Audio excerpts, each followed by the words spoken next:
अस्सलाम वालेकुम, मैं हूं अताउल्लाह मेमन। काला डाला जीत गया और सिंध पुलिस हार गई। एक ऐसा बदनुमा दाग जो सिंध पुलिस कभी भी धो ना सकेगी। इससे पहले जिन दोस्तों ने मेरे चैनल को सब्सक्राइब नहीं किया है उनसे दरख्वास्त है कि आप मेरे चैनल को सब्सक्राइब करें ताकि सिंध की सियासी सूरत से वक्तन फ़वक्तन बखूबी आप आगाह रह सकें। ऐसा लगता है कि सिंध को किसी की नज़र लग गई है 16 साल से। 2008 से जब से पीपल्स पार्टी ने सिंध की हुकूमत संभाली है, 2008 से 2025 तक सिंध में आइन, कानून, इंसाफ नाम की कोई चीज़ आपको कहीं भी नज़र नहीं आएगी। 2008 से 2025 तक हर तरफ सिर्फ जंगल का कानून चलता है। जिसके पास लाठी होती है वो ही निज़ाम चलाता है। ताकतवर दिन ब दिन ताकतवर होता जा रहा है, मजलूम दिन ब दिन पीसता जा रहा है, गरीब दिन ब दिन गरीब होता जा रहा है, अमीर दिन ब दिन अमीर होता जा रहा है। 16 साल से सिंध में यही सिस्टम चलता आ रहा है। इस 16 सालों के दौरान कई आवाज़ें बुलंद हुई, कई लोगों ने आवाज़ उठाई, लेकिन अब पाकिस्तान का जिस तरह से निज़ाम चलता है और जो चलाने वाले हैं, जब तक वो ना चाहे तो किसी सूबे में कोई भी सिस्टम ठीक नहीं हो सकता।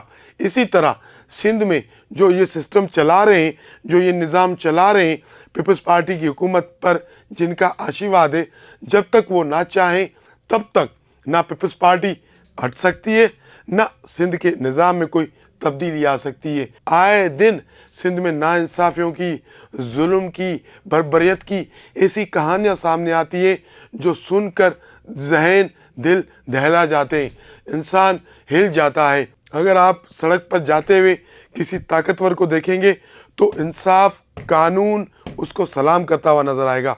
अगर उसी जगह कोई मजलूम, कोई गरीब जाते हुए आप देखेंगे तो वही कानून, वही इंसाफ, वही कानून के रखवाले जो ताकतवर को सलाम ठोकते हैं, उस गरीब पर ऐसे चढ़ दौड़ेंगे जैसे भेड़िया अपने शिकार की तरफ दौड़ता है। तो सिंध में जो सिस्टम चल रहा है, उस सिस्टम ने कानून, इंसाफ को जिंदा दफन कर दिया है। हम ज़्यादा दूर नहीं जाते, 2024 के एंड में एक नौजवान भी नहीं कह सकते, एक बच्चा 16 साल का हैदराबाद की सड़कों पर अपने काले डाले पर घूमता है।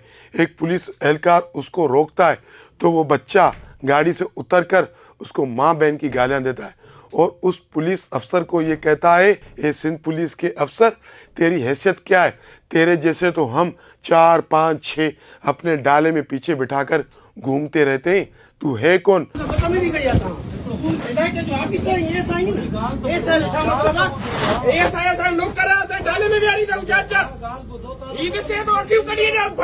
ऑन द रिकॉर्ड टीवी पर, सोशल मीडिया पर ये गालियाँ चलती है, लोग देखते हैं, लेकिन इस पूरे साने पर जो पुलिस के आला अफसरां का एक्शन होता है, जो कार्रवाई होती है, सिंध हुकूमत का जो एक्शन होता है, उससे सिंध पुलिस का मोराल बिल्कुल डाउन हो जाता है। एक एफआईआर दर्ज होती है, लेकिन वो एफआईआर समझे कि ऐसे ही खामखा दर्ज होती है, सख्त इल्ज़ामात आयद नहीं किए जाते।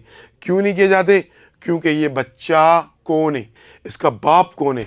इसका बाप है वज़ीर आला सिंध सैयद मुराद अली शाह का पीएस पर्सनल सेक्रेटरी, जिसका नाम है सलीम बाजारी। ये पूरे सिंध का निज़ाम चलाने वाला बासर तरीन शख्स है सलीम बाजारी।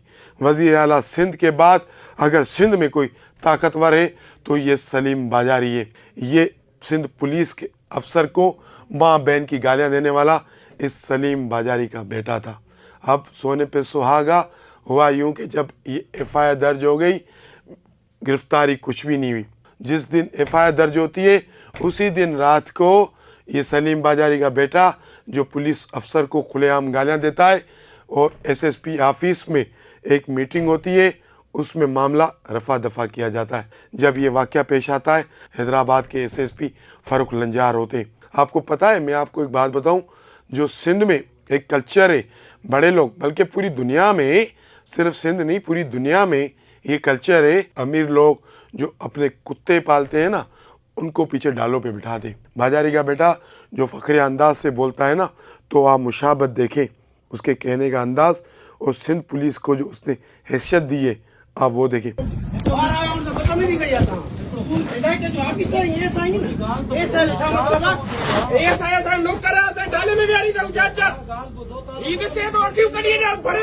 कानून सबके लिए बराबर है, यही फारूक लंजार कहते हैं ना, यही आईजी सिंध गुलाम नबी कहते हैं ना, यही वजीर दाखिला सिंध जिया लंजार साहब कहते हैं ना, कानून सबके लिए बराबर है।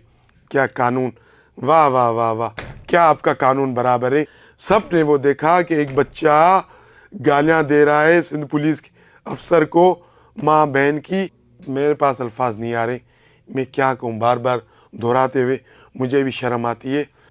21 दिसंबर को एक लेटर जारी होता है एसएसपी ऑफिस हैदराबाद से, एसएसपी फारूक लंजार के दस्तखत से, कि इस पूरे मामले की हमने तहकीकात की। उसमें ये बच्चा वज़ीर आला सिंध सैयद मुराद अली शाह के पीए सलीम बाजारी का बेटा, मासूम बेटा, बेगुनाह साबित होता है। उस पर दर्ज एफआईआर सी क्लास कर कर ख़त्म कर दी जाती है, रद्दी के टोकरी में डाली जाती है। इस इक़दाम से कितना मोराल बुलंद हुआ होगा सिंध पुलिस का। यही सिंध पुलिस जो एक वकील पर मुकदमा दर्ज करती है कि तुमने काले शीशे लगाए, फिर जो हंगामा होता है तो इसी एसएसपी को मजबूरन 8 दिन के लिए छुट्टी पर भेजा जाता है। तो उस वक्त सिंध पुलिस का मोराल डाउन नहीं हुआ। क्या करें, यही निज़ाम है, चलता आ रहा है सिंध में, यही चलता रहेगा। तो ये सलीम बाजारी का बेटा 72 था, जीत गया। अलाउद्दीन जोनेजो एमएनए सांगड़ 72 था, जीत गया। इस्माइल डायरी बेचारा गरीब है, मिस्कीन है, लाचार है, उसके साथ अभी पीपल्स पार्टी नहीं है, तो जेल में सड़ रहा है झूठे मुकदमों में। हैदराबाद का वकील, उन्होंने एहतजाज किया, अपनी ताकत दिखाई, वो भी जीत गए। तो सिंध में अगर आपको अपने आप को सरवाइव करना है, जिंदा रहना है, तो आपको बोलना पड़ेगा, ताकत दिखानी पड़ेगी, सड़क पे आना पड़ेगा। नहीं तो ना ये हुक्मरान आपकी सुनेंगे, ना ये रियासत के इदारे आपके सुनेंगे। सिंध में एक बार फिर काला डाला जीत गया। आइन, इंसाफ, सिंध पुलिस, कानून की हुक्मरानी सब हार गए। इन सारी स्टोरी से आज के लिए इतना ही। कल मिलेंगे किसी अहम मौजू पर, किसी अहम इशू पर। आपसे हमारी दरख्वास्त है कि आप हमारे चैनल को लाइक करें, शेयर करें, सब्सक्राइब करें। बहुत शुक्रिया।